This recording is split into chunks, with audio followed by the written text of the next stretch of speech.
Welcome to the Kroll Tips and Tricks video for auto refills. The auto refills feature assists stores with preparing prescriptions that are due on a regular basis in advance.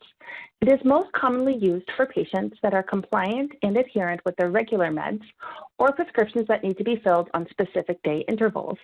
To enroll a patient for automatic refills, navigate to the Communications tab in the patient's profile.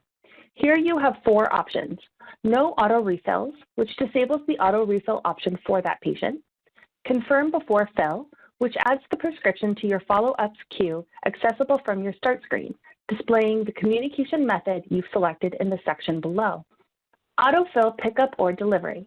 Depending on if you utilize the Kroll store delivery function, this will select the appropriate workflow when the prescription becomes due again and add it to your Rx's to-do list automatically.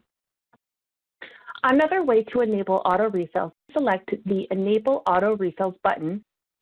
A checkbox will then become available for all prescriptions for this patient. It can then be decided whether the prescription should be enabled as an automatic refill.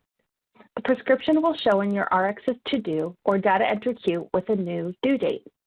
If your store has waiting for pickup, the prescription will not be added to the data entry queue until the prescription is marked as picked up, and it will generate a new due date based on the pickup date and the day supply of the prescription.